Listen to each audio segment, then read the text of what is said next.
بسم الله الرحمن الرحيم. السلام عليكم ورحمة الله وبركاته. النهاردة ان شاء الله هنعمل فيديو حلو كده في الحر اللي احنا فيه. هنعمل ايس كريم مانجا. هنا دول 3 مانجايات. انا كنت حطاهم في الفريزر وقلت ايه اعملهم ايس كريم. هنا قشرتهم وقطعتهم وحطيتهم هنا في الطبق. هما ساقعين لسه متجمدين، يعني مش فكين قوي. حتى لو فكوا منك ممكن ترجعوهم تاني ايه في الفريزر يتجمدوا. المانجا طبعا ممكن نستبدلها بفراولة، ممكن نستبدلها بأي فاكهة تانية عندك. لو انت عندك الفاكهة متوفرة، فراولة، موز، جوافة، أي فاكهة. ممكن تعمليها، تجمديها تعمليها آيس كريم. هنا أنا جبت الخلاط، وهنا حوالي مج أو كوباية كريم شانتيه. هنحطها عليها. هنا ممكن نحط عليها كمان مع سكر، يعني مش كتير لأن هنا الكريم شانتيه عليه سكر. والمانجا هنا كانت مسكره برضو. هنا انا فضيت، يعتبر قسمتها على نصين عشان كانت تقيله قوي في الخلاط وهي بتتضرب. عملت نص ونص واديتها حبه ميه، يعني مش كتير، علشان ايه انا عايزاها تبقى تقيله. هنا فضيتها اهوت. هقسمها كده ايه يعتبر على مرتين علشان ما تبقاش تقيله ايه في الخلاط. لو عندك الكبه عادي ممكن تضربيها فيها.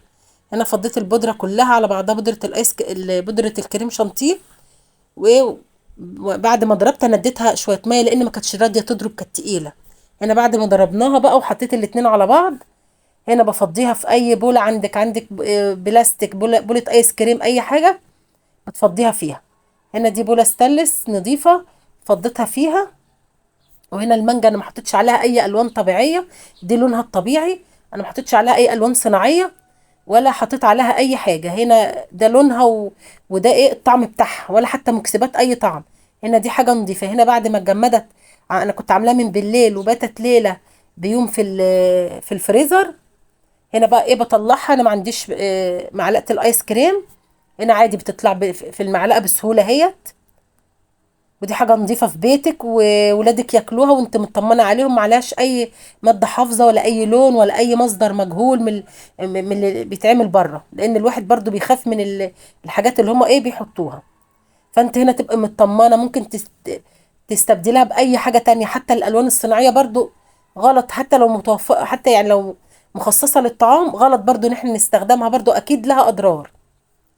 او اي لون، ما هي لونها اللون الطبيعي بتاع الفراولة او المانجا او اي حاجة انت اي فاكهة انت عايزة تعمليها، سيبها بلونها الطبيعي.